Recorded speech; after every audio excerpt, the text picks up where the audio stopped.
I thought Strickland looked great in the first 2 rounds. I mean, the jab was fucking beautiful. You don't see jabs like that in MMA. And the jabs did what they're supposed to do. Both of his eyes were swollen shut. He slowed down in the 3rd and 4th. Plessis kept coming forward, then started mixing up takedowns and punches. And I had it even going to the 5th round. I'm like, this is the round, see who wants it. And they both started to turn it up a little bit. It's one of those tight fights. But I'm also one of these guys, I believe you have to take it from the champion. So, Sean Strickland's an interesting thing, right? Like, some of the things he says piss a lot of people off. I'm sure it can't be great for sponsors, but clearly this week he has become a massive star for the UFC. So with that in mind, do you want to give him an immediate rematch because it was such a close fight, or what do you want to do with Sean next? I don't know. I mean, eventually these two are going to end up fighting again, I'm sure. But we're not thinking about an immediate rematch right now. Okay. Dricus did call for Israel Adesanya. I know that everyone asks you about the UFC 300 main event every day at this point, I'm sure. But is that something that could potentially happen at all? I'll have UFC's 300's main event for you soon. Give us a hint. Huh? Give me a hint. No. Okay. New champion for the women's bantamweight division. Raquel got the job done tonight. What did you think of their fight? Yeah, I've been close to Raquel for a long time, probably 10 years. And one of the things there's many things I love about Raquel. One of the things that drives me crazy about Raquel is she does not listen to her corner ever. She literally never listens to her corner. It's amazing. She keeps winning. You stay in the middle of that octagon and you throw. You let your hands go. You don't get into the clinch with Mayra. It's just. But she won. I'm happy for her. She's been at this for a long time. She's had a lot of ups and downs. Stuck it out, and she's a world champion now. You mentioned, you said before, like, one of the best things about your job is getting to put the belt around people's waists when they have been fighting for it for a long time. With her, she's been doing this forever. Is it just a nice thing? Yeah, and we're super close. So, yeah, to see her win a world title and, yeah, it's awesome. 2 more for me. Plessis, obviously South African. I know UFC Africa is something you've wanted to do forever. Could he be the guy that takes you there? Absolutely, positively can be the guy. Okay. Yeah. And last one outside tonight's event, there was reports that the Saudi event's been pushed back to June. I'm curious if that's true. And what about the reports where it was because of a disagreement over the card? Total bullshit. That's a straight out fucking lie. I don't know who started it or how it started, but not one fight was announced to Saudi. Not one fight was announced to him. I called and asked to push the card back. Yeah, because we had a couple of guys that we want on the card, and they weren't ready. So, listen, you know how we are. We want to deliver. And if we're going to Saudi Arabia at the level that these guys do things, and it's a fight night, but we want to make it the best fight night we've ever done. So, anybody who came out and said it was because the card wasn't good is a fucking liar.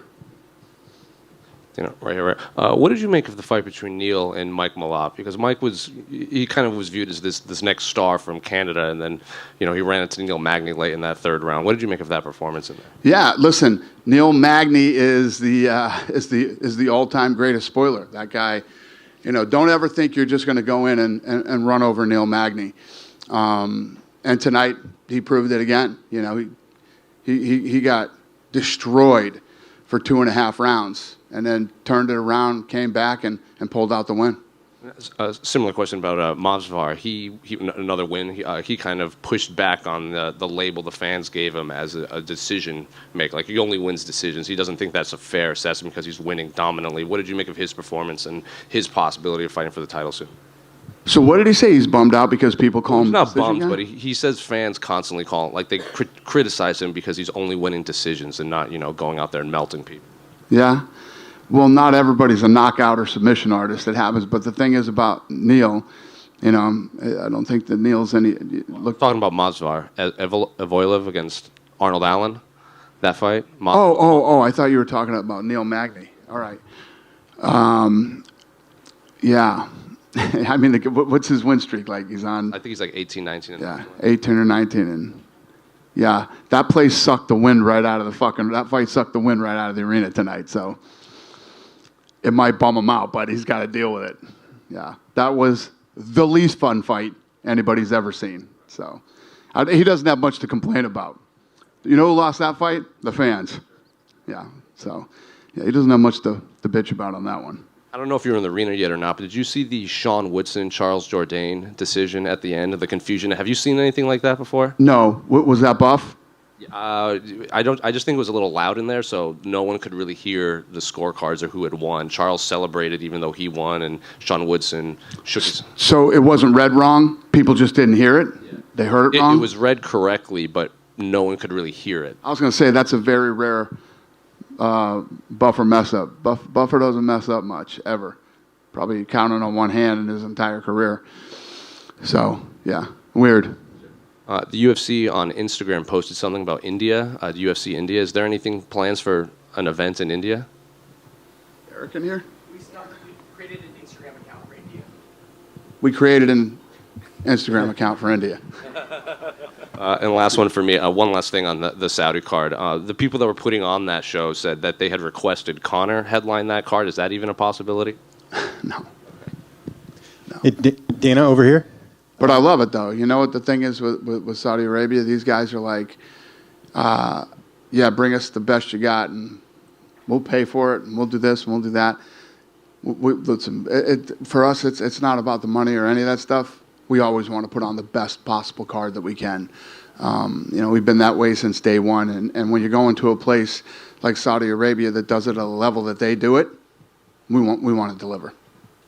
Dana, just your thoughts on Jasmine Jasvidius on the undercard. She had to fight up a weight class after her opponent. It seemed like she couldn't make the weight, and she goes out there and gets a really dominant performance, a big strike differential. Just what did you think of the way she handled things this week and going out there and getting the win? Yeah, so I talked to her after the fight, and she was like, I'm still pissed off about this whole thing, and she comes in overweight, and she does this and that. Yeah, I mean, what was the it was like 288 to 4. Yeah. It's a pretty good performance, yeah. And it looked like, once again, Toronto really, showing up here for the card the whole week. Everyone was buzzing. You heard the crowd here tonight. Any update on any potential Canadian dates for the rest of the year? Canada has been very good to us for many, many years. I love this place, and yes, the answer is yes. We'll be coming up here from Toronto to Vancouver. We're going to cover the entire country and get back to, business as usual as it was back in the day with Canadian fights. Is it possible you could go back to Vancouver again this year? You've gone there a lot, since COVID, and it seems like it's always a good crowd and a good turnout. Yeah, I mean, I could see us going all over the country, not just Vancouver and Toronto. And just one more thing on the undercard. Jimmy Flick got a pretty big win here tonight. His opponent missed weight, gets the win. His contract is run up. Is he someone you're looking to maybe re-sign it for the flyweight division? Absolutely. Dana, if I get you over here, Sean Strickland, the story of the week, maybe the story of the last year, 14 months. There was a bit of a scuffle earlier this week. Some comments he made, some offensive comments, caused some public backlash. But I know you're not in the policy of policing your fighter's speech. But was there any discussion with UFC, ESPN, Bud Light, any sponsors about how to kind of handle this situation? Zero. At the same time, from the people in Toronto, from the fans, he received maybe one of the loudest reactions I've ever seen live. It was almost like Conor McGregor-esque. What's your impression of his star power right now? Like, does he always have to be fighting in front of crowds now? Can he still go to the UFC Apex? How do you view his drawing power? Yeah, obviously, I mean, you heard the gate and all that stuff. That's a combination of UFC coming back to Canada and the main event. But yeah, I mean, he can fight anywhere. I mean, any of these guys can fight anywhere. Sean Strickland was never not an issue that we thought he couldn't draw anywhere, or we don't ever really think like that. We put on the best cards that we possibly can, and you roll into a city and we do all the bells and whistles, and we hope that the fighters do their job and deliver. Did you get the sense from this week though that he's one of your top guys now? Yeah, he's a star for sure, and I think now the way that this stuff works is now, Dricus wins tonight, wins the title, and I've been talking about Africa, and maybe we start looking at South Africa and start looking at arenas and possibly doing a fight down there this year. Yeah, by the end, the crowd was going bananas for both guys. It was an amazing reaction. Just last one. Unfortunately for us Canadians, we had 9 Canadians fight, only 2 won, 0 for 7 for the guys. What's your impression of that? The return to Toronto, to Ontario. How are you kind of feeling about, especially compared to Vancouver, where all the Canadians won? How was the energy kind of different? I did a scrum yesterday with the media after or before the weigh-ins, and this is exactly what I said. You come in, to a big hometown, home country, whatever you want to call it, fight with the crowd, the pressure, the this, the that. Tonight was a big test for these guys, and here we are. Dana here to your right. First of all, I don't know if you saw it, but the City Tavares rematch, the split decision in the end. What were your thoughts on that? The media scored it 100% for City.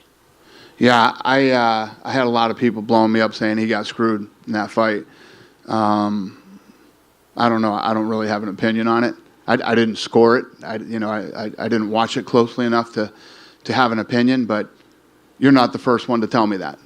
Considering it started in the Contender Series and they're 1-1, could you envision a point where they maybe finish that out, that trilogy? What's the question?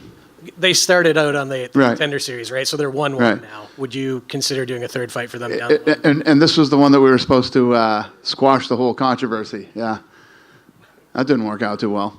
I don't know. We'll see what happens. And I know you kind of answered this somewhat, but when the trash talk between Sean and Dricus got a little dark there with the child abuse and then the brawl at 296, did you ever consider going to those guys and saying, hey, this might be the one time you need to tone it down? This might be the one time you need to what? Tone it down, the trash talk? I don't tell anybody to do anything. I don't try to control any other human beings in any way, shape, or form. They do it I say it all the time, we're in the fight business, and, if you get your feelings hurt that bad, you probably shouldn't ask the type of questions when you know the answer you're going to get from Strickland. Let's start there. You know what I mean? If you ask him, you know who he is, and if you ask him a certain question, he was baited in that question. Well, I'm not, sorry, my mistake. Not referring to that question, just, Strickland got a little... I know what you're saying. Okay. I know what you asked me. It is what it is. It's the fight business, man. Last one for me. You talked about maybe coming back to Canada. We're seeing the Saudi Arabia show this year. Are there any other destinations maybe that you haven't been to before that you'll be going back to this year that you can let us know about? Now, right now, Saudi Arabia is going to be the first place, that we've never been. And who knows, I've been saying this all week. We had this card here. We got Anaheim. We got Miami. We got 300. We got Mexico City. And we have the Sphere. We have a ton of and that doesn't include International Fight Week. We got a ton of badass fights lined up this year. And as those play out, they will determine where we go in October, November, and December. So who knows where we could end up by the end of this year. Thanks, Dana. Yep. Dana over here. Yep. Raquel Pennington was saying kind of all week that this fight was originally supposed to be her and Juliana Pena, and we know Juliana was injured. She called her out in the cage saying this is the fight she's wanted since the Ultimate Fighter 10 years ago. Is it a pretty safe bet if Juliana gets healthy, that's the direction to go for her first title defense? Yeah, could happen, yeah. I mean, I sitting right here now, I don't know what Juliana's situation is, but yeah, I mean, they're eventually going to fight. Yeah, and as far as the middleweight title, you have Hamzat Chimaev out there tweeting to Dricus right now saying, see you at UFC 300. We know Dricus versus Adesanya is a huge fight too. What is going to be the process you guys take in figuring out what Dricus's next title defense will be? Because those are obviously both huge fights. We'll figure this out Tuesday. We'll probably announce it next week. Okay. Do you know what Izzy's availability is? Is he trying to fight again this year? Do I know? Israel Adesanya, is he looking to come back sooner than later? Do you know? We'll find out next week. Okay, thank you. Okay. Dana, I just want to go back. You were talking about, you obviously give a long leash to your fighters about, what they can say when they are up there with a UFC microphone and you are getting into territory of homophobia, transphobia. Is there... I don't give anybody a leash. Well, I'm saying you... A leash? I'm free speech. Control what people say. Going to tell people what to believe. Going to tell people. I don't fucking tell any other human being what to say, what to think, and there's no leashes on any of them. What is your question? I was asking that question. I'll move on, though. Yeah, probably a good idea. That's ridiculous to say I give somebody a leash. Free speech, brother. People can say whatever they want, and they can believe whatever they want. And I don't think there's any... We had two gay women who fought in the co-main event. They sat on the stage with Sean Strickland. They could give a shit what Sean Strickland thinks or what he says or what his beliefs are or what his opinions are. You know what I mean? Go ahead. What do you got? I want to go back as well. A number of months ago, you spoke with a Sports Business Journal about that you were going to be sitting down with Jimmy Pitaro and talking about the future at ESPN beyond 2025. That was several months ago. At this point, are you still in the midst of like early negotiations, and are you envisioning post 2025 and ESPN being a big part of those? Yeah, our deal is coming up, and yeah, I believe that talks will begin here with ESPN within the next 3 or 4 months. And my last question, just because Mark Shapiro's talked a bit about the idea of these kind of super weekends with WWE, of going to a site one night, a WWE event, another night, a UFC event. Do you think that that type of thing works? And do you think that there are strategic ways to cross-promote between the two when there are distinct audiences as well that come with these products? Could not agree with you more. I don't think, what I think is, if you take a city, I don't know, let's take a city like New York, Los Angeles, and any of the major cities, and you have both events the same weekend, right? I think you're going to bring in a lot of people that aren't the same people. And I think it would be very big for some of these major cities. I think it's what you're looking for is an economic impact. You want hotels to be sold out. You want restaurants to be filled. You want people out shopping and hanging out. And yeah, I think that the WWE, the UFC, and a lot of other of our properties could definitely do that. Would those likely be international destinations, or? I think they could be anywhere. I think they could be international. I think they could be in the United States. We could literally do that anywhere. We both have, between us and the UFC, we both have pretty big followings, and I agree with you that they're not the same fan base. All right, thanks. Yep. Hey Dana, right here. You watched some local Canadian MMA last night at the Unified event, and from all accounts, it was a strong card. But however, in light of a rough night for Canadians in the UFC tonight, what do you think needs to happen for another Canadian for Canada to get another title contender? Is there anything we can pinpoint? No, I think first of all, that show that I went to last night, I love the venue. I mean, we're driving in all these back alleys and shit, and I'm like, what is this fight club we're going to here? And then we got to the destination and went inside. It was incredible. It was an incredible venue. And the promoters of that event were all class, and it was a really good setup there for looking for a fight. And I think that if Canada continues throughout the country to have promotions like that give these guys opportunities to get out there and get some wins, like that kid Mo, all I heard about the week leading up to this thing was this kid Mo. He's 23 years old and he's 3-0.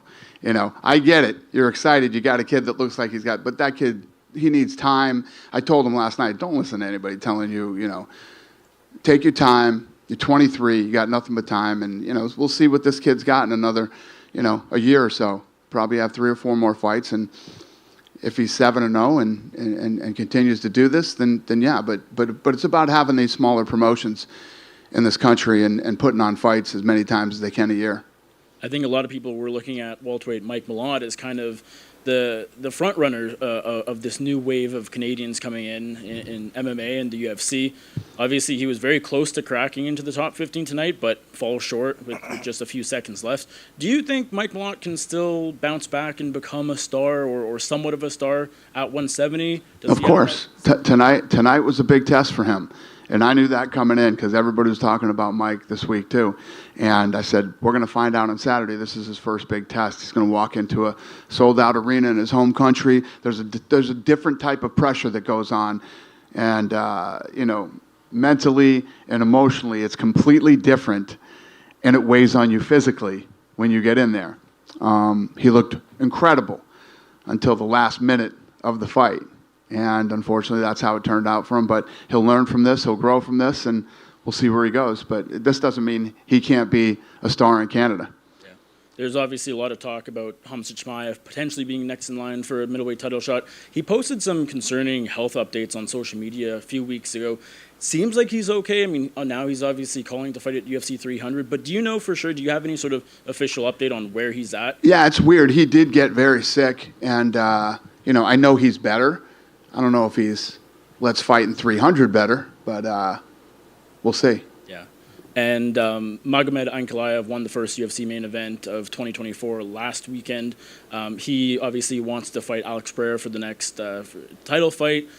Jamal Hill he says he's been promised that next title fight when he's ready to go. Any idea which way you guys will go there? No. Oh, okay. Thank you. All right. We good? Go ahead, sir. How are you? Hi, Dana. Keith Whittier with Ottawa Life Magazine. First of all, congratulations to you and your team on putting on another fantastic event. Thank you, sir. Take you back last year, I had the privilege of being accredited for UFC 285, and during that, there was some filming for this movie called Roadhouse. Turns out that's being released on March 31st. I was wondering if you've had a chance to see it, and if so, how do you grade your feature film debut acting performance? Mine? Yeah, because with the face-offs that you did with the Jake Gyllenhaal character. Oh, yeah. Is that my acting? No, if that's my acting, then, yeah. No, I don't act.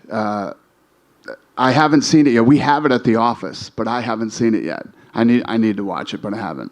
Okay. And I'd be remiss if I didn't ask. I noticed there was a bit of a costume change. Before you skip town, are you thinking of going skiing tonight? No, I'm going right to the plane and going home, man. Yeah. Fair enough. I had to get the hell out of that suit. It was driving me crazy. You going with me?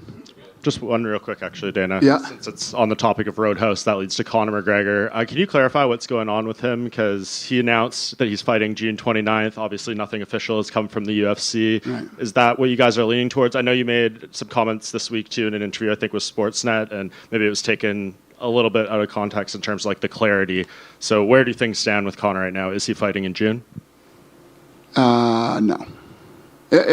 When Conor's ready to fight, we'll announce it. That's what we do. June is a possibility, though? I don't know. Okay. Good? Yeah. What's up, buddy? I just want to say thank you so much for coming to Toronto. I really love you, man. I really appreciate it. Thank you, buddy. Thanks for coming. Have a good night. Thank you.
Hi, Raquel. Right back here. Oh, hello. Congratulations. It's been a long journey here, the most fights going up to a championship for any female in UFC history. So to have that belt sitting there, knowing everything you've been through, what does it feel like? It's still, I'm losing my voice. It's been a long day, but it's surreal. It's 14 years of hard work coming together. I don't know. I'm still trying to take it all in. When did you feel the tide really turned in your favor in that fight? Obviously, you probably knew she was going to start strong, and maybe you would be able to break her down and do that over the course of the rounds. Did it kind of play out as you hoped and expected in that sense, or was there maybe some surprises in the momentum shifts of the fight? I think for me, obviously, I'm my biggest critic, so I wanted a totally different fight for myself for a world title fight. But, there's a lot of good things to come out of that, and I think everybody knows with me, I have cardio for days, and so as the rounds go on, that's my strength. But it was, I don't know. I walked out, and I was extremely calm, and I was like, this is really weird.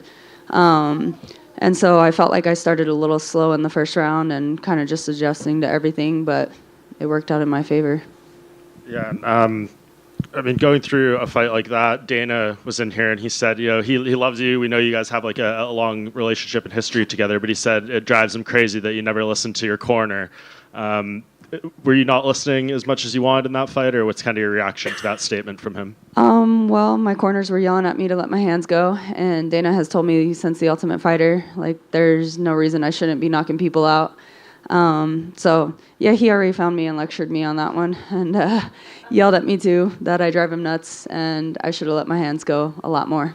So what do you change in that regard going forward? Because look where it's led you. I mean, you can't debate the results and doing whatever you're doing. So what adjustments do you make? I'm constantly climbing mountains. I'm constantly growing. And so one thing for me is, I learned a lot on this journey back to the world title and being here, and even some of the struggles that I've had to overcome this week. And, I believe, I freaking did it after 14 years of hard work, blood, sweat, and tears. And so there's no more question. I go back, and now, I sit here and preach all the time about having fun. It's time to really have fun, to truly just believe in every single aspect. And tonight when I was dropping some bombs, I seen it written across all her face, and it was just like, all right, okay, here it is. And so, yeah, I think that's the goal for myself coming out is, let them fly. And just last thing for me, you called out Juliana Pena in the cage. Dana was here. He said that seems to be likely the fight based on her health. For people who maybe aren't aware of the history between you two, can you kind of explain a little bit and I guess what beating her in your first title defense would mean to you? Yeah, that's the fight that makes sense. I honestly thought for the world title it would be me and Juliana, but she's still injured. That relationship just goes back to 2013 when we were both on The Ultimate Fighter. Let's just say I learned Juliana's personality then, and it's kind of one of those ones that you're your own person. You stay your way, and I'll stay mine, but you get under my damn skin, and I've been waiting for that fight for 13 years, whether the title's on the line or not.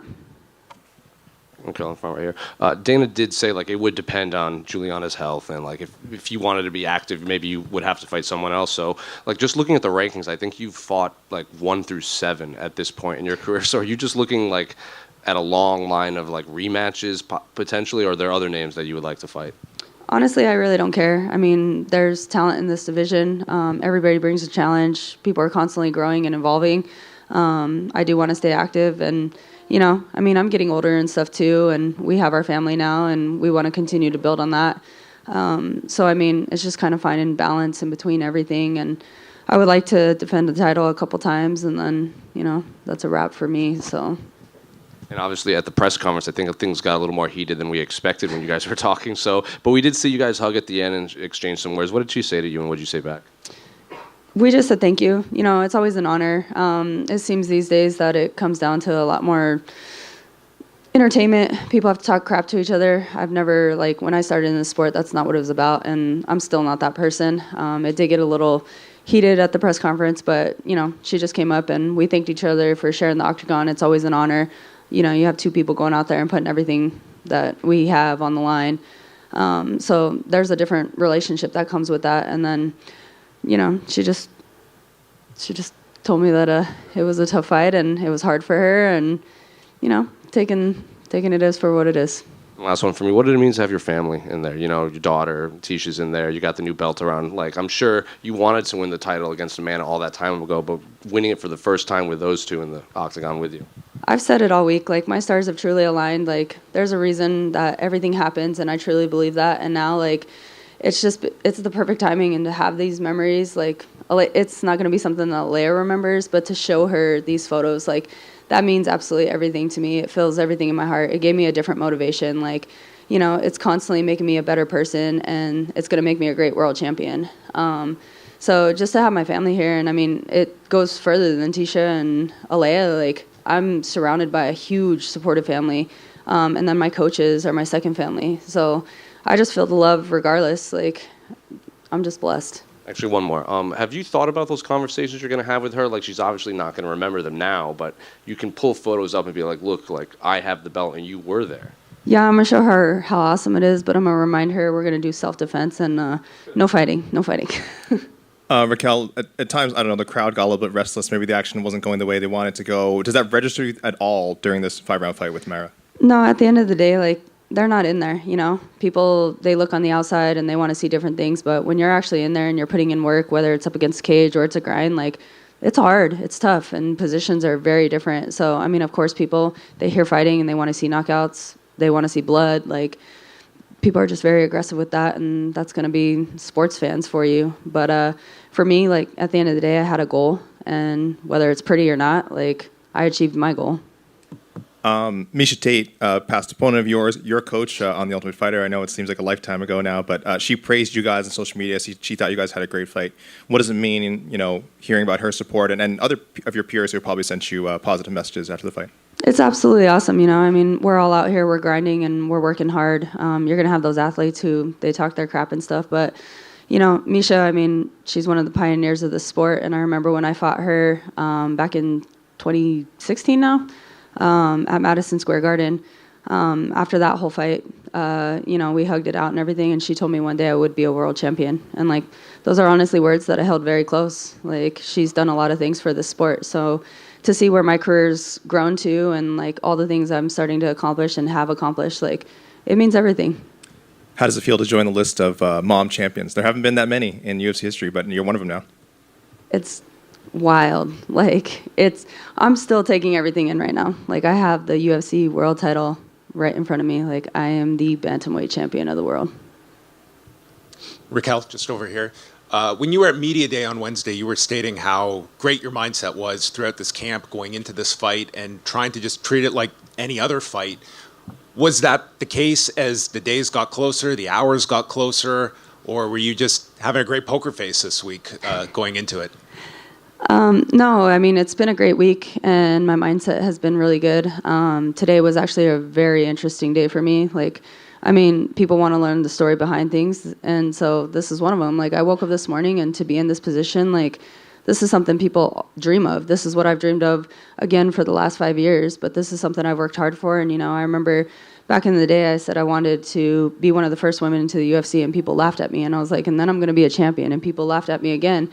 And to get here, and I woke up this morning and, like, literally questioned everything. I mean, if you can't hear it in my voice, like, I woke up so sick, and I had to spend a lot of the morning talking with my coaches, my sports psychologist, Tisha. Like, I had to dig deep and pull out and, like, really find the champion mindset, because as a person, like, I did break this morning. But, I mean, it wasn't a poker face all week. Like, I've been solid in my thoughts and everything that I was going to go out there and do. And then it took I sat here and did a session with my sports psychologist and slowly started gathering myself. And then they brought my little girl around, and I seen how beautiful she looked. And I was like, all right, like, I'm not quitting. I'm going out there and I'm doing this. It doesn't matter how I feel. Congratulations. Thank you. Am I good?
Hello.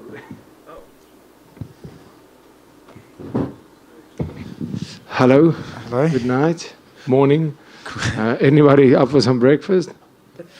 First of all, congratulations on the win. Great fight.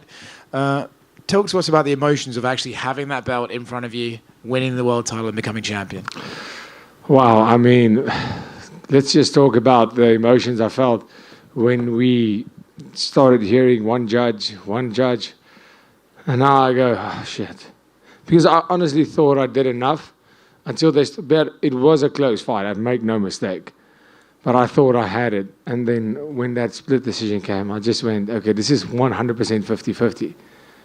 And when they said and knew, it felt like 15 years of work, of dreaming, of sacrificing, of everything came together in one single sentence. It's incredible. It feels surreal. It's amazing. The fight itself, right, it was very close. You know, some people are going to have it for him, some are going to have it for you. You are satisfied with your performance and you do feel like you did enough to win the fight? Yeah, I thought I did enough to win the fight. It was definitely a close fight. I definitely gave him the first round, and I made the necessary adjustments to, in the fifth round, I didn't give him the round. I thought at the end, I don't know how they scored it, to be honest. Listen, it was a close fight. I'm not going to lie. It was one of those fights where there wasn't even time to really think of what is happening. But I do believe with the takedowns that I got, it was very back and forth with the striking, one for him, one for me. And I tried to stay ahead with the takedowns. By round 4 and 5, he did a good job of defending those, but obviously my takedowns got a bit sloppy. And he started, reading them. But those takedowns weren't really for getting a takedown. They were more to disrupt his game plan. But at the end of the day, I went toe-to-toe with the, self-proclaimed, and some people think, best boxer in the UFC. Yeah, I want to talk about his boxing, right? Everyone knows that he's a good boxer, but when you're in there and you're dealing with that jab, especially in the earlier part of the fight, are you thinking to yourself, oh yeah, he is as good as they say? Yeah, no, listen, he is good. He's definitely good. He caught me in the first round with the jab, and then I realized I can't let him get away with that jab, because my game plan was obviously, first 2 rounds, our plan was 100% to fight his fight, not to go out and fight the way that I fight. You'll see how the fight changed from the 3rd round. I went more to my style, but that was our game plan. For the first 2 rounds, he jabs, I jab, 1-2s, nothing serious. And then from round number 3, we start turning it up. And obviously, I had a lot of people to prove wrong with my gas tank, and I believe I did that tonight. You called for Israel after the fight. I mean, there's been a lot of talk about how the result of this fight might have effects on UFC 300. I mean, I can see your face. You're wearing a little bit of damage. Do you think you could turn around that quick? And if not, is Israel still the guy that you'd like to fight? A little bit of damage. Do you remember how handsome I was before this fight? I look like a cauliflower now. But, I mean, I'm pretty banged up right now. I don't feel like... Listen, I'm up for another round if they want to go right now. But... yeah, I don't want to put a timeline on it, but UFC 300 sounds amazing. And just to be, for the last one, Israel Adesanya is the guy you want, right? There's still some personal issues there that you'd like to resolve, and you think that sort of fight is the one that's perfect for your first title defense? Oh, no, it's nothing personal. It's not personal at all. That's just the fight the fans want to see. I want to fight the best competition. There's a lot of guys that are going to be fighting, but the fans want to see Israel Adesanya versus Dricus Plessis. There's a lot of hype that was already built on it. If the fans go, if there's some way they start tracking and saying, listen, the fans don't really want to see Adesanya versus Plessis, we don't do that fight. It's fine to me. I don't care who it is. But that's just a fight on top of my head that I think the people want to see, and that's going to, get a lot of people excited. Dricus right here. Sean just tweeted saying that he was referencing a headbutt in the fight, made it difficult to see, but he did give you congratulations and props on the fight. Did you notice any headbutt in there from either you or him? No. I can't say that I can't say that I did. It's the first I'm hearing of it. No, I didn't feel a headbutt. Did he say I headbutted him? He said, this is him saying, he said, well, fuck, man, that headbutt really made it difficult to see, but I thought we got it. I thought we got the job done. On to the next one. No, I can't remember any headbutt. Dana was in here, and when we asked him about, South African champion bringing the UFC to South Africa, he said absolutely. He seemed pretty adamant about it. So are you going to kind of get in his ear now that you have the belt, like it's now or never, essentially? Yeah, it's going to be now for a long time, but yeah, I think it's time. I think we've worked our asses off to get this event to Africa and South Africa, and it's time that happens. Just so for the record, is there some people that think I lost the fight? Dana said it? Well, bullshit. Kind of going off of the South Africa talk, what went through your mind when you saw the crowd? They showed it in the arena on the big screen, the fans in South Africa watching your fight and cheering when you got the belt. Yeah, that was that was absolutely incredible. There's one thing about South Africa that I think if the UFC goes there, the whole world is going to see. You have never felt a vibe when it comes to sport like South Africa. And last one for me, what do you want your title reign to be? Because lately we see these champions, they get one or two defenses and then they start talking about going up. The middleweight division right now is pretty wide open with contenders that haven't fought for the belt or fought you. Do you want to, go after these title defense records? Do you want double champ status? What do you ultimately want your reign to be? Yeah, listen, I want to do what is expected, because do I want double champ status? Absolutely. But I'm willing to earn that. If there's contenders that make sense, I don't want to fight contenders that doesn't make sense. Fighting Israel Adesanya makes sense. Fighting guys that deserve the title shots makes sense. But I don't want to just fight somebody because I don't want to be Israel Adesanya that fought Sean Strickland. Yeah, Strickland won that fight, but they should have never fought, in my opinion. When you say contenders that don't make sense, do you mean fighters like Hamzat, who maybe haven't fought a middleweight ranks, because he's also tweeting like "see you soon" and referencing UFC 300? Yeah, but he said that to John Jones, so I mean, who takes that guy seriously anyway? Dricus over here. Beyond the facial injuries, are there any other injuries you're dealing with? Yeah, I mean, the body feels pretty banged up right now, but I can't say for sure how severe these injuries are. You were having a lot of success with the kicks throughout the fight. Was that something that you saw going into this that would be a key part of your strategy, or was that something that just became available throughout the fight and you saw the success and kept with it? Yeah, no, this is something we worked, we saw in all of his fights. He's really good at evading these kicks. We saw with Israel Adesanya, he wasn't very successful with his kicks because of Sean's defense. I got a few good head kicks in. I got a few good low kicks in. It was just the timing that we had figured out a little bit better than Izzy did in that fight. But yeah, anytime you're going to fight a guy with a strong and good jab, I thought, my coaches, Coach Manofa, so he's obviously a genius when it comes to these things. We looked at the fight and said, that's how we're going to take care of a jab. And those kicks did start to hurt him by round number 3. 100%, and his jab became a lot lighter in that third round, definitely. You also answered a lot of questions going into the fourth and fifth rounds for the first time in your career. Can you just tell us, especially that going into the fifth round, sort of what your corner is telling you, and mentally, are you just on autopilot at that point? Like, take us through your emotions, just preparing for those final 5 minutes. No, not at all. I mean, I went into the fifth round and I said to my coach, wow, can you believe it? I guess I have a gas tank. And he said, this is the last 15 minutes of your life. And I said, damn straight. And, we basically, I was happy to be there in that fifth round. It wasn't autopilot at all. It was, damn, I feel great for a fifth round. When we went to the fourth round, I felt, damn, I'm going to prove a lot of people wrong tonight. Dricus right here. At what point in the fight do you think you kind of had Sean's game plan and what he brought to the fight figured out? It seemed like in the first round he was kind of establishing the jab and whatnot, but the commentary mentioned that by round, maybe the end of the second, you really started to get a bit closer to him and started landing more punches, and that continued for the rest of the fight. Where do you sort of think you figured him out? Yeah, exactly that. I think the first 2 rounds we spent, and that was our plan, to fight his fight, to see where it is. Obviously, keep him on the back foot. It's a lot easier said than done to keep him on the back foot because he comes forward. And he has a very strong, how can I say, his march.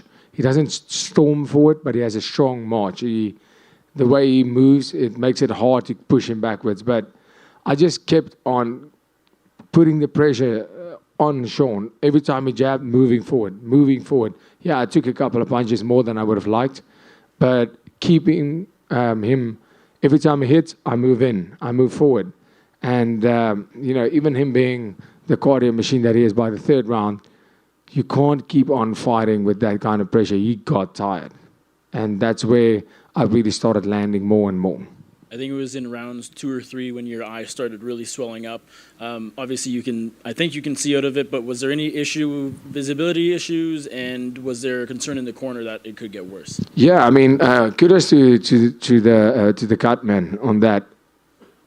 He hit me with a jab in the first. I didn't feel it really. I could feel he got me, and all of a sudden I just felt this thing in my eye, but it didn't hurt. And his corner screamed and said, "He's already bleeding." And I thought, shit, am I really bleeding? And then in the second, he caught me on this eye again, I think. And all of a sudden, this eye went completely shut. Like I couldn't see, and I was like, come on. One eye. And that was the first time for me in a fight where my eye was completely shut for a while. I couldn't see. And then I went back to the corner. They put the ice thing on it. And the swelling went down immediately. So kudos to the cut man. It helped a lot. And then I cut him. We spoke about it in the doctor's rooms. And I caught him with a big punch, and his eye started bleeding. And I looked at the blood flowing, and I said, I hope that goes into his eyes. And he said, and I look at him, and I'm like, that has to be in your eyes. Come on. And he went like this. And I said, gotcha. And he tried not to. He said he tried not to wipe, so I can't see it's in his eyes. But then he started wiping, and I was like, yeah, well, now we're level. And I started, so I mean, but all in all, I mean, Sean Strickland's an absolute warrior, and world's respect for him. What's the biggest improvement you think you've made over the past 13 or so months? And the reason I say 13 is that dates back to your fight with Darren Till. And that was a tough back-and-forth fight. You got the win, but it was not an easy one. And now you're knocking out Robert Whittaker. You're beating Sean Strickland for the title. What changed? Yeah, nothing changed. I just got my ring time. I just got my octagon time and settled. Found a home in the UFC. Like I said, that's what I need. Found a home. We had some problems in terms of the conditioning, but we're fixed. I feel incredible. I think it's just about finding your feet in that octagon and accepting and believing that you're one of the best in the world. I know you would have liked an early finish in the fight. Obviously, you don't get paid by the hour, but were you kind of happy as well to go the distance to kind of silence some of those critics that were saying cardio was going to be an issue in this fight? Yeah, I mean, that's a big plus point for the fact that we went 5 rounds, is the fact that I could, hopefully my cardio is the discussion of the past. If not, keep on doubting. I don't care. At your own demise, of course, but if I'm going to do a decision like with the Brad Tavares fight, I said, if I have to go to a decision and I have to do it this way, any day of the week. I mean, I haven't watched the fight, but we got fight of the night, and it sounded like it was a banger. And in that case, I'm more than happy to go to distance. How big of a boost was it? Your teammate won last night at Unified. And that story in itself was kind of crazy with him coming to Toronto with you, getting the phone call, getting the fight, and getting a pretty big win there. How much did that kind of give you a little bit boost going into to the title fight tonight? Yeah, I mean, I'm really happy for Marky Mark. Mark Hume, I honestly think he's the next guy to come in. He didn't get a finish last night, but, it was a 10-day notice fight for him. And he did what he had to win that fight. So I'm really happy for him, and hopefully he gets opportunity soon. And, to be here representing my team CIT in Pretoria,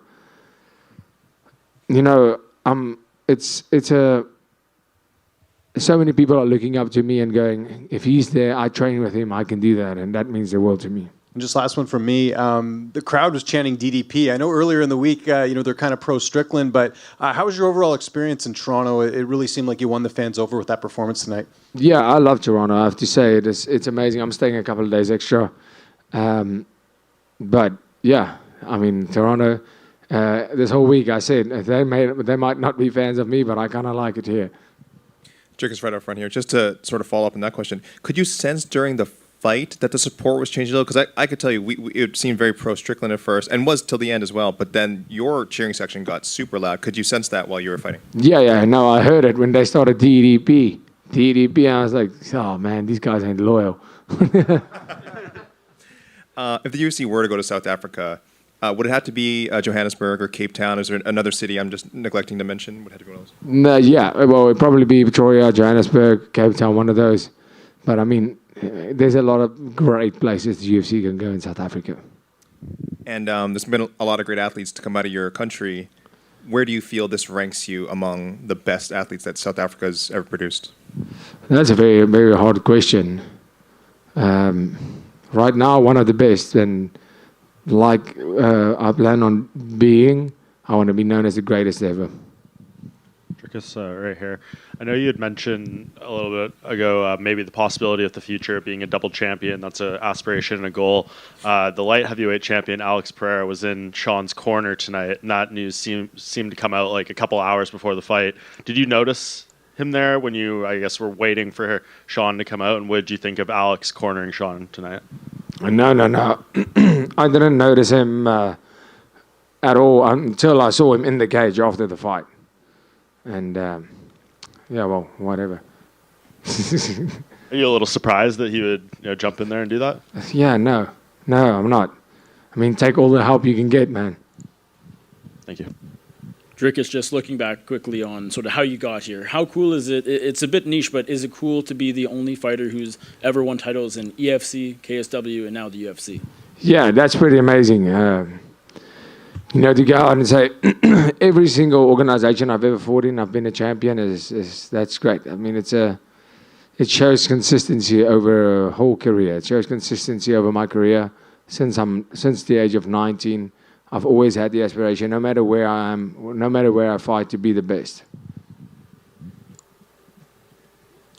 Keith Whittier, Ottawa Life Magazine. Congratulations on the win and realizing your dream. What is the next week going to look like for you in terms of like the celebration? Jeez, I don't know. I'll probably go. Yeah, I'm going to drink a lot of beer. That's about it. That's how much I can answer you. It's going to be. I'm going to be in Canada and enjoy the food scene. Definitely eat a lot. Enjoy the Super Bowl Sunday. Or is it now? It's Sunday's tomorrow, right? In like 3 weeks. No. But I mean, it's the playoffs now, right? Yeah, that thing. We don't have football in South Africa, so. But I know when they play, it's amazing. The vibe is awesome, and well, basically any situation where I can drink beer, it's going to be great. So there's going to be a party, and the food scene in Toronto looks amazing. So I'm going to test that out, and then we're going to South Africa, and then the real party starts. And a very touching moment in the octagon after with your family. I was wondering if you could touch on that, because you spoke about bringing about 100 or so people over for the fight, and obviously it turned out the way that you wanted. And it was wonderful seeing you with your family inside the octagon after. Can you encapsulate what that moment meant for you? Yeah, absolutely incredible. I mean, to have my mom and dad there, both my brothers in my corner, meant the absolute world. My dad. My first amateur world title, I fought for a K1 world title in Slovakia when I was 18 years old. And that's for a South African, that was also unheard of, impossible. They said it won't happen. Even South Africa, the coaches in South Africa said that's not happening. Because we just don't compete at the level that these guys do. And I made it happen. I became a junior world champion. And I promised my dad that one day I will give him the UFC world title. I promised that him. To be able to see how proud my dad is of me and all the support and love that my mom and dad has been giving me my whole life, my whole career, and they supported this. They wanted this just as bad as I did. And to be able to give them this belt meant the absolute world. You getting a parade? I don't know. I'll see. That'll be nice. I would like a parade. Thank you so much, guys. I appreciate all of you. Thank you.